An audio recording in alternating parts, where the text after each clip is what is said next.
నమస్తే, welcome to our channel. నేను సిరి. గత ప్రభుత్వం చేసిన అరాచకాలు అంటే వైసీపీ ప్రభుత్వంలో ఎన్ని అరాచకాలు చేశారో ఇప్పుడైతే ఒక్కొక్కటి అయితే బయటకు వస్తుంది. ఇప్పుడు మరొక భాగవతం కూడా బయటకు వచ్చింది. ఇంతకు ఆ భాగవతం ఏంటి, అసలు ఏం చేశారు అనేది మనకి వివరించడానికి మనతో పాటు ఉన్నారు ప్రముఖ రాజకీయ విశ్లేషకులు అంకమరావు గారు. నమస్కారం సార్. సార్, ఇప్పుడు చూసినట్టయితే ఏపీలో ప్రభుత్వం మారిపోయినా కూడా ఇంకా ఆ గత ప్రభుత్వం చేసిన అరాచకాలు, ఆ భాగవతాలు ఏదైతే కూడా అవినీతికి సంబంధించిందే కావచ్చు, ఏదైనా కూడా ఒక్కొక్కటి అయితే బయటకు వస్తుంది. రోజుకొకటి బయటకు వచ్చినట్టు ఈ రోజు కూడా ఒకటి బయటకు వచ్చింది. అంటే దీన్ని అసలు ఎలా చూడాలంటారు? అంటే ఇప్పుడు ఆ బిల్లులు ఏవైతే ఉన్నాయో సాక్షికి సంబంధించిన ఉద్యోగులది జీతాలు కూడా ఈ బిల్లులోనే పంపించడం అని జరిగింది. సో అసలు దీన్ని ఎలా చూడాలంటారు? అంటే ప్రజలకు అర్థమైపోయింది ఏం జరిగింది ఏంటనేది. ఇప్పుడు 53 మంది సలహాదారులను పెట్టుకున్నారు. అందుట్లో సాక్షిలో పనిచేసే వాళ్ళు ఎంతమంది ఉన్నారో ఒకసారి చూసుకోండి. తర్వాత ఈ ప్రెస్ క్లబ్కు సంబంధించి అమర్ గారు ఇలాంటి వాళ్ళందరిని కూడా పెట్టుకొని వాళ్ళ సాక్షి సంస్థ నుంచి డబ్బులు ఇప్పించకుండా ప్రభుత్వం తరపు నుంచి ఇప్పించాడు. అలాగే ఈ సోషల్ మీడియాలో పనిచేసేవాళ్ళు, సాక్షిలో పనిచేసే వాళ్ళ చేత కూడా వాళ్ళ ద్వారా నుంచి డబ్బులు ఇప్పించడం కూడా జరిగింది. ఇప్పుడు ఇవన్నీ ఒక్కొక్కటి బయటకు వస్తూ ఉన్నాయి. గత 5 సంవత్సరాల్లో వాళ్ళు కూడా చాలా తెలివిగా వ్యవహరించారని నేను భావిస్తున్నాను. ఎందుకంటే వచ్చిన ప్రభుత్వం అభివృద్ధి మీద కాకుండా ఇలాంటి వాటి మీద దృష్టి పెడితే అభివృద్ధి పక్క పడితే మళ్ళీ మేమే రావచ్చు అనేది వాళ్ళ అభిప్రాయం ఏమో. ఎందుకంటే అన్ని కుంభకోణాలు చేస్తే ఒక్కడొక్కడు బయటకు తీస్తా ఉంటే నాకు తెలిసి ఈ కుంభకోణాలన్నిటి మీద విచారణ జరిపి శిక్షలు వేయాలంటే 100 సంవత్సరాలు పడుతుంది. 100 సంవత్సరాలు పట్టింది. అందుట్లో ఎలాంటి సందేహం కూడా ఏం లేదు. కానీ ఇప్పటికి కూడా చాలా ఉన్నాయి కదా సార్, పాత కేసులు ఉన్నాయి, ఇంకా బెయిల్ రద్దు చేయలేదు, ఇప్పుడు మళ్ళీ కొత్త కేసులు అంటున్నారు. ఇవన్నీ అసలు ఎప్పుడు తీరుతాయి? అందులో మళ్ళీ ఇవన్నీ ఎప్పుడు తీరుతాయి? అసలు నిజంగానే అందరి క్వశ్చన్ ఏంటంటే జగన్మోహన్ రెడ్డి గారు అసలు కోర్టుకి హాజరవుతారా ఎప్పుడైనా అనేది. ఇప్పుడు భారతదేశంలో చట్టాలు అంటే బ్రిటిష్ వారి చట్టాలే దాన్ని కొన్ని మార్పులు జరుపులు చేసేటప్పుడు కొత్తగా వీళ్ళు చేసిందేం లేదు. ఆ చట్టాలు ఎన్నైతే ఉన్నాయో దాంట్లో లొసుకులు నాకు తెలిసినంత వరకు ప్రపంచంలో జగన్మోహన్ రెడ్డి గారికి తెలిసి ఇంకెవరికి తెలియదు. కాబట్టి ఇప్పుడు చెడు కూడా ఆడుకుంటున్నాడు అనమాట చట్టంతో. ఆయన న్యాయస్థానంతో కూడా చెడు కూడా ఆడుకుంటున్నాడు. ఇది వాస్తవం. ఎవరు ఒప్పుకున్నా ఒప్పుకోపోయినా కూడా 12 సంవత్సరాల పైమాటగా ఉండి ఒక వ్యక్తి ఈ రోజు వరకు కూడా ఇంకా ట్రైలుకు రాకుండా ఆయనకి సంబంధించినటువంటి నేరాలకు సంబంధించినటువంటి అభియోగాలకు సంబంధించి ట్రైలుకు రాకుండా ఆయన నెట్టుకుంటూ వస్తున్నాడంటే దీన్ని బట్టి అర్థం చేసుకోవాలి ఎంత తెలివిగలాడో అతను. కాబట్టి ఇప్పుడు ఒకదాంటి ఏదైనా మొదలు పెట్టాలంటే ఇంకోటి చేత ఏం చేస్తూ దాన్ని కాలయాపన ఎలా చేయాలో చూస్తూనే ఉన్నాం.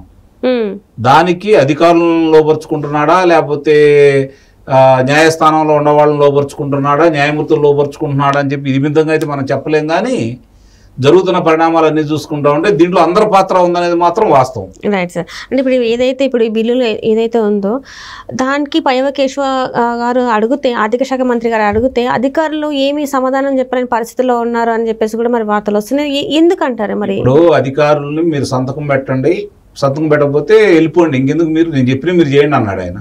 దానికి ఇష్టపడ్డ వాళ్ళందరూ సంతకాలు పెట్టారు. ఇప్పుడు వాళ్లే కదా రేపు పొద్దున్న న్యాయస్థానాల చుట్టూ తిరగాలన్నా కూడా, అభియోగాలు ఎదుర్కోవాలన్నా కూడా వాళ్లే కదా. ఇలాంటి అధికారులందరినీ కూడా ఎవరిని క్షమించకూడదు. వాళ్ళందరినీ బయటికి తీయాలా. సాక్షి పేపర్లో పనిచేసే వాళ్ళందరూ, సాక్షి పత్రిక కావచ్చు, సాక్షి ప్రసార మాధ్యమంలో కావచ్చు పనిచేసే వాళ్ళు ప్రభుత్వం నుంచి జీతాలు ఎందుకు వెళ్ళినాయి, దీని మీద ఇప్పుడు ఒక్కొక్క అంశం ఇప్పుడు చాలా ఉన్నాయి, ఒకటే కాదు దీనికి సంబంధించినవన్నీ. ఒక్కో దాని మీద ఇప్పుడు కమిటీలు కూడా వేశారు. అలాగే ఈరోజు మంత్రివర్గ సమావేశంలో కూడా కొన్ని కీలక నిర్ణయాలు తీసుకుంటున్నారు. దాన్ని అమలు చేసుకుంటా ముందుకెళ్తే వీటికి సంబంధించిన ఇది పెద్ద కష్టం కూడా కాదు. దీనికి ఎవరైతే సాక్ష్యాధారాలు కూడా స్పష్టంగా ఉన్నాయి కాబట్టి ప్రభుత్వ కాంట్రాక్ట్ ఉద్యోగులా లేకపోతే ప్రభుత్వ ఉద్యోగులా కానీ వాళ్ళకి నిధులు ఎలా బయటకు వెళ్ళినాయి దాని మీద చాలు కదా. దానికి ఏదో పెద్ద కమిటీయో లేకపోతే దాని మీద నిపుణులు వేయాల్సిన పని అయితే లేదు కదా. అది ఏంటంటే CMFS లో నిలిపివేయాలని కోరారంట. రిజర్వ్ నుంచి బయటకు వస్తాయి కదా ఎట్లా వెళ్ళి అని చెప్పని. కానీ వాళ్ళు ఎవరున్నారు దానికి సంబంధించిన అధికారులను పట్టుకొని, లేకపోతే ఏదైనా మంత్రివర్గంలో మంత్రులు ఏదైనా సంతకం పెట్టారా, అధికారులు వరకే చూసుకున్నారా? అధికారుల వరకే చూసుకుంటే వాళ్ళనే శిక్షలు వేయించేసి వాళ్ళ బాధ్యతలు చేయించారనుకోండి, ఇది ఎక్కువ సమయం కూడా పట్టదు. కాబట్టి దాని మీద దృష్టి పెడతారని నేను భావిస్తున్నాను. 5,200 రూపాయలు ఖర్చు చేశారంట నిధుల నుంచి. 200 రూపాయలు ఖర్చు చేశారంట వచ్చే నిధుల నుంచి. అంటే ఒక్కొక్క వ్యక్తికి అట్లా అన్నా కూడా చాలా వరకు అయిపోతాయి కదా సార్. మరి ఏంటన్నట్టు అంటే ఇప్పటికి కూడా ఇలానే చేస్తే ఇది ఎంతవరకు కరెక్ట్ అంటారు? అందుకే ఇప్పుడు వచ్చిన ప్రభుత్వం ఇది చూసుకుంటుందా ఉంది కదా. ఇప్పుడు వచ్చిన ప్రభుత్వం పరిపాలన చూసుకోవాలా, అభివృద్ధి గురించి చూసుకోవాలా, విధ్వంసాన్ని గురించి చూసుకోవాలా, లేకపోతే ఈ అభియోగాలకు సంబంధించి వీళ్ళందరినీ బయటకు తీసుకొచ్చి చూసుకోవాలా, చూసుకుంటే చాలా ఇబ్బందులే. వాళ్ళదేది పూలపానపు అయితే కాదు. ఇప్పుడు ముళ్ళబాట మీద నడవాలి, వాళ్ళు ముళ్ళు తీసుకోవాలి, బాటను సరి చేయాలి, వెనకాలకు దావలు వేయాలి. మరి ఇన్ని పనులు చేయాలంటే వాళ్ళకి ఇప్పుడు చాలా పనులు కూడా ఉన్నాయి. అయినా సరే ఇప్పుడు ఆ సమర్థులైన వాళ్ళందరినీ తీసుకున్నారు, వాళ్ళ శిక్షణ కూడా ఇచ్చేసి ఏ శాఖకు సంబంధించి నిపుణులను కూడా దాన్ని నియమించుకొని శాఖలో జరిగిన అవినీతులన్నీ బయటికి తీసుకొచ్చేసి సంబంధిత అధికారులు, ప్రజాప్రతినిధుల్ని చట్టపరంగా న్యాయపరంగా శిక్షలు వేసే విధంగా కనుక ముందుకు వెళ్తా ఉంటే అన్నిటికీ పరిష్కారం దొరికింది. ఏ సమస్య కూడా పరిష్కారం లేని సమస్య అంటూ లేదు ప్రపంచంలో. ప్రతి సమస్యకి పరిష్కారం ఉంటుంది. ఇప్పుడు ఏదైతే ఇప్పుడు మీరు అన్నట్టు శిక్షలు అన్నారు కదా సార్, శిక్షలు ఇది అధికారులకి వేయాలంటారా లేకపోతే ఎక్కడి నుంచి అయితే ఇప్పుడు పైనుంచి సంబంధిత అధికారులకి దాన్ని ప్రోత్సహించిన వాళ్ళకి? ఇప్పుడు నేను చెప్తాను, సిరిగారు చేశారనుకోండి, నేను చెప్తుంది సిరిగారు రేపు పొద్దున పలానా చెప్తే అంటే కుదరదు. నేను మీకు వ్రాతపూర్వకంగానో లేకపోతే రాజమంత్రి వేసి పంపించాను అనుకోండి, మంత్రి గారు ఆయన ఇది ఇట్లా చేయండి అని చెప్పి పంపించారు, ముఖ్యమంత్రి గారు పంపించారు అనుకోండి, అప్పుడు ముఖ్యమంత్రి గారు లేకపోతే మంత్రులకి లేకపోతే ప్రజాప్రతినిధులకి మీతో పాటు సంబంధం ఉంటుంది. నేను ఒకటి చెప్పిన తర్వాత మీరు చేశారనుకోండి, మీరే బాధ్యులు అవుతారు.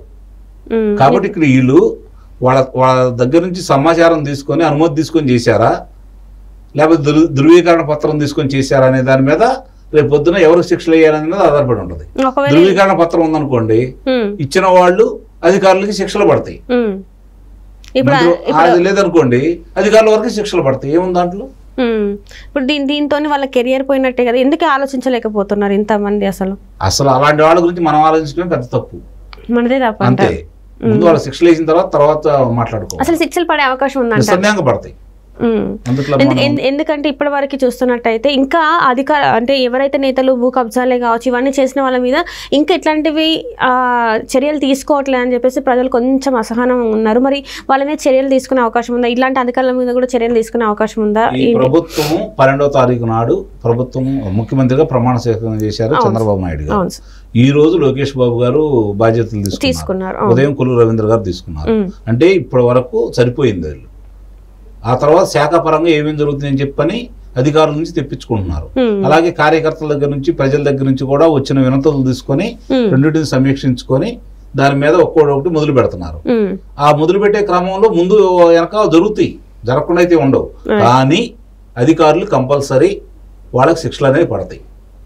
ఇది మాత్రం తిరుగులేని వాస్తవం. ఇది ఇక్కడితో అయిపోతాయి అంటారా లేకపోతే ఇంకా బాగోతాలు బయటపడే అవకాశం ఉందా? కుటుంబాలు అనుకుంటున్నారు వీళ్ళు. ఎందుకంటే 33 సంవత్సరాలు మనం సర్వీస్ లో ఉండేదానికంటే 5 సంవత్సరాల్లో చేస్తే దానికి 100 రెట్లు సంపాదించుకున్నారు ఒక్కొక్కళ్ళు. కాబట్టి వాళ్ళు ఏం పెద్ద పట్టించుకోరు. అబ్బే సిగ్గు ఎగ్గు చీము నెత్తులు ఉంటాయి కదా, దాని గురించి మాట్లాడుకోవడానికి. ఇప్పుడు కొన్ని లక్షల మందిలో ఈ అధికారులు కొన్ని లక్షల మంది పరీక్షలు రాస్తే అందుట్లో కొన్ని 100 మంది ఉత్తీర్ణులు అవుతారు. ఆ కొన్ని 100 మందిలో 10ల సంఖ్యలోనే వాళ్ళకి పదవులు వస్తాయి. మరి ఎంత గొప్ప వాళ్ళు అయి ఉండాలి, వాళ్ళు ఎంత ఉన్నత చదువుకున్న వాళ్ళు అయి ఉండాలా, వాళ్ళకి ఎంత పరిజ్ఞానం ఉంటే ఈ స్థాయికి వస్తారు. లక్షల జీతం తీసుకుంటూ వాళ్ళకి వాహనంతో వాళ్ళకి సంబంధం లేదు, దాంట్లో ఇంధనంతో వాళ్ళకి సంబంధం లేదు, ఇంటి అతిథితో వాళ్ళకి సంబంధం లేదు, విద్యుత్ బిల్లుతో వాళ్ళకి సంబంధం లేదు. ఇంకా ఎందుకు కక్కుర్తి పడుతున్నారు వీళ్ళు? ఎందుకంటే దౌర్భాగ్యం ఏముంటది. Right right sir, right. Thank you so much sir. Thank you.